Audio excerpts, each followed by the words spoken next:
말씀은 구약 성경입니다. 사사기 13장 2절부터 14절까지입니다. 구약 성경 384쪽입니다. 이 기록된 계시의 말씀을 살아계신 하나님의 음성으로 들으시기 바랍니다. 모두 경건한 마음으로 일어나서 이 말씀을 받겠습니다.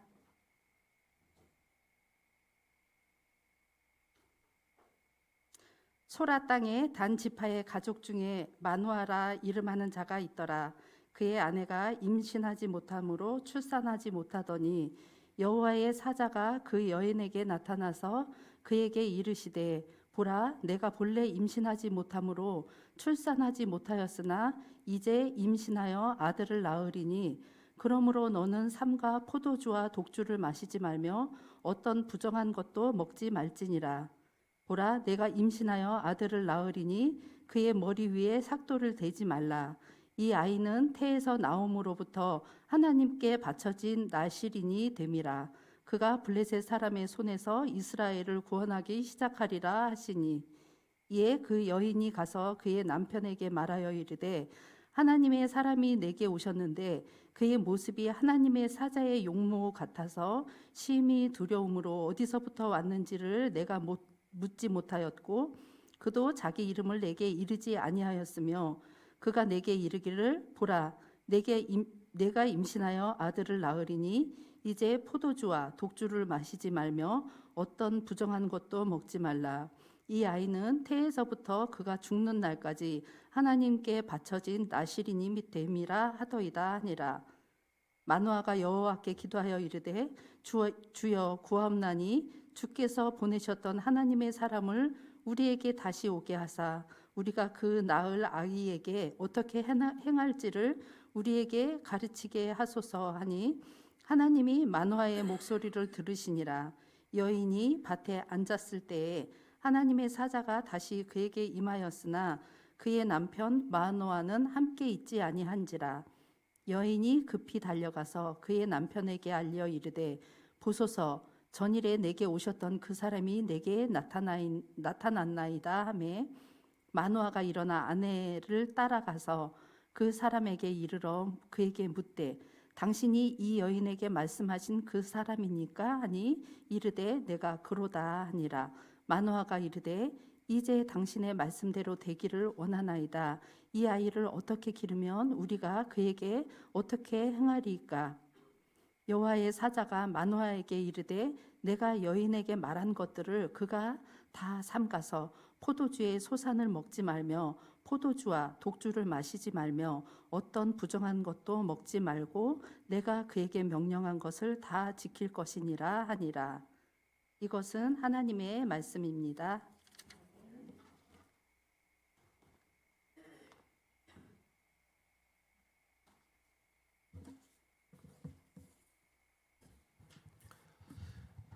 이스라엘은 유대인의 독특한 가정교육이 있습니다. 첫째는 아이들이 말하기 시작하면 신명기 6장 4절부터 9절 말씀을 외우게 합니다. 하나님을 사랑하라는 쉐마 말씀이죠. 두 번째는 가정에서 아침 기도회를 합니다. 기도할 때 입는 옷이 따로 있습니다. 테릭트라고 하는 긴 옷 위에 찌찌드라고 하는 푸른 술이 달린 옷을 걸쳐 입습니다. 또 세 번째는 테페딘이라고 하는 작은 상자를 손목과 이마에 붙입니다. 이 상자 안에는 쉐마를 적은 종이가 돌돌 말려 있습니다. 네 번째는 문간에 메주자라고 하는 작은 통을 걸어둡니다. 그 안에도 쉐마를 적은 종이가 있습니다. 유대인의 교육의 중심에는 언제나 쉐마 말씀이 있습니다. 이스라엘아 들으라. 쉐마라는 뜻이 들으라라는 뜻이에요. 우리 하나님 여호와는 오직 유일한 여호와이시니 너는 마음을 다하고 뜻을 다하고 힘을 다하여 내 여호와를 사랑하라. 오늘 내가 내게 명하신 이 말씀을 너는 마음에 새기고 내 자녀에게 부지런히 가르치며 집에 앉았을 때든지 길을 갈 때든지 누워있을 때든지 일어날 때든지 말씀을 강론할 것이며 너는 또 그것을 내 손목에 매어 기호를 삼으며 내 미간에 붙여 표로 삼고 또 내 집 문설주와 바깥문에 기록할지니라. 이게 쉐마 말씀이죠. 이 말씀대로 실천했더니 놀라운 인재로 다 성장을 했습니다. 지금도 세계의 석학과 인재들로 많은 유대인이 각 분야에서 두각을 나타내고 있습니다. 본문은 사사 삼손의 탄생 이야기입니다. 단지파 소라 땅에 사는 마노아에게 자식이 없었습니다. 어느 날 여호와의 사자가 마노아의 아내에게 나타났습니다. 이제 임신하여 아들을 낳을 거라고 알려주었습니다. 그런데 포도주와 독주를 마시지 말고 어떤 부정한 것도 먹지 말라 그랬습니다. 또 태어나는 아들의 머리 위에 삭도를 대지 말라고 했고, 이 아이는 태에서 나옴으로부터 하나님께 바쳐진 나실인이 됨이라. 그가 블레셋 사람의 손에서 이스라엘을 구원하기 시작할 것이라고 말씀해 주었습니다. 나실인은 거룩하게 구별된 삶을 사는 사람입니다. 일정한 기간만 나신으로 사는 경우가 대부분이었지만 삼손은 특별히 태어나서부터 평생토록 나실인으로 살아야 했습니다. 성경에 이렇게 평생 나실인으로 산 사람이 두 사람이 나옵니다. 삼손과 바로 세례 요한입니다. 나실인은 포도나무에서 나는 것과 독주를 먹을 수 없습니다. 머리털도 자를 수 없습니다. 시체를 가까이 하여 자기 몸을 더럽혀서도 안 됩니다. 나실인은 하나님 앞에 온전히 자신을 드려 헌신 봉사할 것을 약속했습니다. 나실인은 자신을 제물로 십자가에 온전히 드린 예수 그리스도를 예표하는 제도입니다. 여호와의 사자를 만난 마노아의 아내는 심히 두려워하여 남편에게 이 사실을 알렸습니다. 마노아가 하나님께 기도했어요. 하나님의 사자를 다시 보내달라고 합니다. 앞으로 낳을 아기를 어떻게 키워야 될지 알려달라고 했습니다. 이 기도가 통했는지 마노아의 아내가 밭에 앉았을 때 하나님의 사자가 다시 나타났습니다. 하지만 남편이 곁에 없었습니다. 급히 남편을 불러서 결국 하나님의 사자를 만났습니다.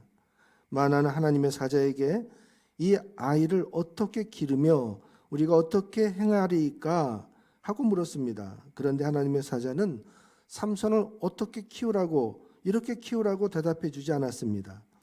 태어날 삼손보다도 부모가 지켜야 될 일에 대해서만 말씀합니다. 14절에 포도나무의 소산을 먹지 말며 포도주와 독주를 마시지 말며 어떤 부정한 것도 먹지 말고 내가 그에게 명령한 것은 다 지킬 것이니라 하니라. 삼손의 부모는 나실인이 아니에요. 그런데도 부모도 나실인처럼 살라고 말씀하는 겁니다. 삼손을 나실인으로 키우려면 부모가 먼저 나실인으로 살아야 한다는 것이지요. 본문에서 우리는 세 가지 메시지를 발견합니다. 첫째는 자녀는 하나님이 주시는 선물이라는 거죠. 2절과 3절에 임신하지 못하더니 출산하지 못했다라는 구절이 반복해서 나옵니다. 인간의 능력으로 아기를 낳는 것이 아니라는 거죠. 자녀는 하나님이 주시는 선물입니다. 성경에 임신하지 못하다가 기도함으로 아이를 얻은 케이스가 여러 군데 나오죠. 이렇게 자녀를 기도로 얻게 되면 그 감동은 이루 말할 수 없습니다. 자녀가 하나님이 주신 선물인 것을 실감하게 되는 거죠. 마노아도 어렵게 아들을 얻었습니다. 하나님의 사자가 내가 임신하여 아들을 낳을 거라고 축복했습니다. 이 축복은 임신이 전적으로 하나님의 뜻에 달렸고 출산이 하나님의 섭리라는 것을 보여줍니다. 그러므로 자녀는 부모의 소유가 아닙니다. 자녀는 하나님의 뜻을 이루기 위해서 보내신 은혜의 선물입니다. 그제가 어린이날이었죠? 여러분의 자녀에게 직접 너는 하나님이 보내신 은혜의 선물이야 이렇게 쓰다듬으면서 자꾸 말해주세요. 내가 보배로운 선물인 것을 알게끔요. 두 번째는 이 자녀를 키우려면 부모가 공부를 많이 해야 된다는 거예요. 마노아는 아내에게 하나님의 사자를 만난 이야기를 들었습니다. 하나님의 사자가 임신한 후에 주의할 것에 대해서 쭉 말씀해 주었어요. 아이를 나실인으로 키우라는 것이죠. 마노아의 아내는 들은 대로 남편에게 전달했습니다. 그런데도 마노아는 계속 이 아이를 어떻게 키울지 조바심이 났어요. 그래서 다시 하나님의 사자를 보내달라고 기도한 것입니다. 다시 찾아온 하나님의 사자가 마누아를 만나 주었습니다. 마누아가 또 물어요. 이 아이를 어떻게 기르며 우리가 그에게 어떻게 행하리이까? 마누아를 보면 부모의 열정이 대단해요. 아기를 낳기도 전에 어떻게 훈육하고 어떻게 키워야 되는지 관심이 많았습니다. 신혼 때 아기를 키우는 일이 정말 만만치가 않죠. 젖 먹이고 또 기저귀 갈아주고 또 씻기고 하는 모두가 더 어설프고 힘들어요. 한 번도 해보지 않은 일이니까 그렇죠. 아기가 말하기 시작하면 더 바빠집니다. 짧은 기간에 엄청난 학습 능력이 있어서 이 시기를 놓치면 안 됩니다. 아기의 인지 발달에 맞춰서 필요한 교구를 제공해 줘야 합니다. 또 어휘력이 폭발적으로 늘어나기 때문에 이때 제2 외국어까지 넣어줘야 됩니다. 이때 배운 언어는 자기 언어가 돼서 술술 말할 수 있지만은 나중에 이 제2 외국어를 배우면은 이거를 한국말로 번역해 가지고 내뱉어야 되고 들으면 또 해석해야 되고 이 과정이 필요한데 이때 언어를 배우면은 그 과정이 생략되고 바로바로 들은 대로 이렇게 입으로 말할 수 있게 되거든요. 그래서 어릴 때 또 마음의 상처를 받게 되면 이게 평생 가요. 그렇기 때문에 조심조심 키워야 돼요. 문제 아동 뒤에는 반드시 문제 부모가 있잖아요. 그래서 부모 학교가 꼭 필요합니다. 주어들은 상식만 가지고 아이를 키울 수는 없습니다. 그렇게 키우다가는 반드시 탈납니다. 각 발달 단계가 있어요. 신체 발달, 인지 발달, 또 성품 발달, 도덕 발달, 종교 발달. 특히 아동 심리를 부모가 잘 공부해야 돼요. 아동의 심리를 알아야 아이를 제대로 키울 수 있어요. 문제 애완견을 고쳐주는 TV 프로그램들이 있는데 거길 보면은 개의 심리를 읽고 교감해 줘야 문제 행동을 고칠 수가 있어요. 우리 자녀들도 마찬가지입니다. 자기 속 이야기를 다 말로 표현할 수가 없잖아요. 그 말로 다 표현하지 않는 아이의 심리를 부모가 읽을 수 있어야 됩니다. 부모가 아이의 눈높이에서 필요한 것들을 채워줘야 돼요. 그러려면 부모가 아이 키우는 법을 공부해야 됩니다. 공부하지 않고 아이를 키우면 문제 부모가 돼요. 문제 부모 아래 문제 아가 나오는 거죠. 그 아이는 또 부모에게 받은 방식대로 아이를 또 키워요. 그러다 보니까 이 학대받은 아이가 커가지고 부모가 되면은 자기 아이를 또 학대해요. 그런 경우가 많아요. 그래서 똑같은 가정 문제가 대물림 되어가지고 이게 반복되는 경우가 많습니다. 저는 이제 기독교 교육학을 했기 때문에 이제 교육 전공했으니까 뭐 학교 다니면서 심리 발달도 배우고 인지 발달 뭐 이런 것도 다 공부해가지고 아기를 잘 키울 줄 알았는데 전혀 아니더라고요. 이 아동 심리는 따로 공부를 해야 돼요.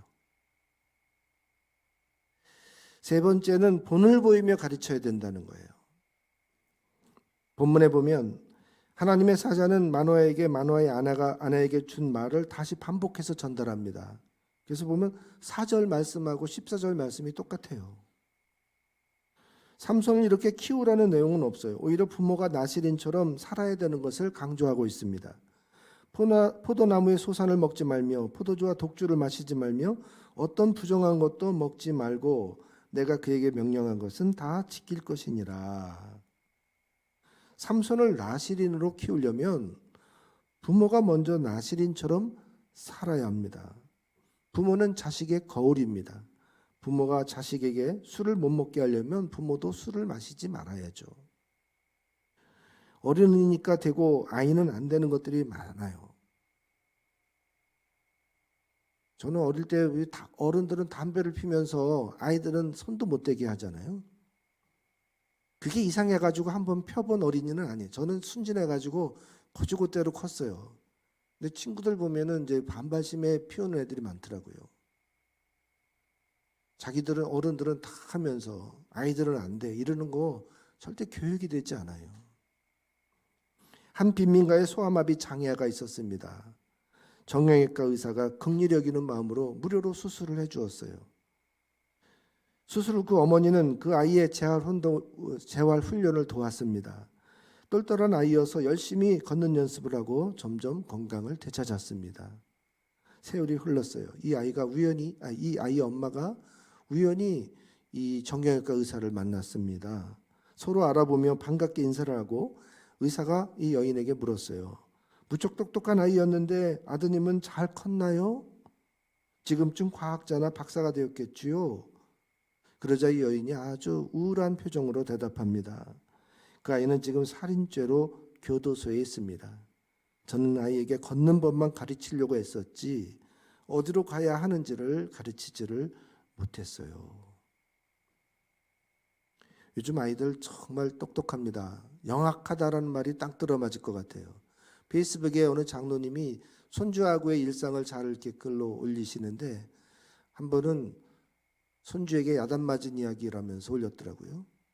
이제 자전거를 끌고 가는데 한 손으로 이제 핸들 가운데로 움켜쥐고 이쪽 손은 이제 손주를 손잡고 이렇게 가는데 손주가 아버지 두 손으로 끌어 그러다 사고나 그러더랍니다. 그래가지고 꼼짝없이 아이의 손을 놓고 두 손으로 자전거를 끌고 왔다고 써놨더라고요.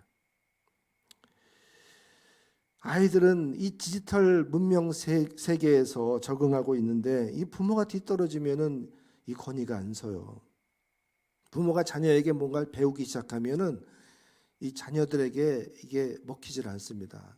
자녀가 부모를 가르치려고 들어요. 아, 우리 부모는 약하다, 노약자다, 모자르다, 내가 옆에서 챙겨드려야 된다. 이렇게 이게 시작되기 시작하면요, 이 교육이 안 돼요. 그러니까 우리 열심히 배워야 됩니다. 식당 가서 이렇게 키오스크 쓰는 것도 아이들한테 의존하지 말고 다 해냅시다. 그리고 뭐 어플 깔고 이런 것도 애들 필요 없어. 내가 알아서 할게. 착 다 하고 해낼 줄 알아야 그 다음부터 이제 이렇게 부모로서의 권위도 쓰고 먹힌단 말이죠. 아이에게 깔보임을 당하면 안 돼요. 열심히 배워서 익히고 공부해가지고 본을 보이며 사십시다. 특히 신앙교육은 부모가 본을 보임으로써 이게 되지 다른 방법으로는 안 돼요. 뭐 다른 교육은 칠판으로도 되고 또 이런 현장 학습으로도 되고 뭐 이렇게 다 되지만은 신앙교육만큼은 언제나 본을 보임으로써 그 신앙이 그 아이에게 들어간다는 거예요. 이게 종교발달 이론에 증명이 된 거예요. 성경을 암송시키고 뭐 이렇게 공부를 하고 그런다고 그래서 신앙이 생기는 게 아니라 신앙의 선배가 예수님을 진실히 믿는 그 모습을 보여주었을 때 그 모습에 감동한 아이가 따라하면서 신앙이 생긴다는 거예요. 그러니까 기도하는 거, 성경을 공부하고 읽는 거, 예배드리는 모습에 부모가 본을 보일 수 있어야 돼요. 주일날 어디 놀러 가면서 오늘은 어린이주 연휴니까 애들하고 놀러 가면서 예배 빼먹는 거 애들이 다 체크하고 있습니다. 본이 안 되면 애들한테 신앙교육 망치는 거예요. 하루 즐겁게 놀러 가려고 했다가 애 신앙을 망치는 거예요. 애가 이 곁길로 나가면 어떻게 됩니까? 평생 이게 부모의 짐이 되는 거예요. 기도와 말씀과 예배의 삶의 본을 보여주십시다. 자녀에게 좋은 신앙의 모델로서의 부모가 되십시다.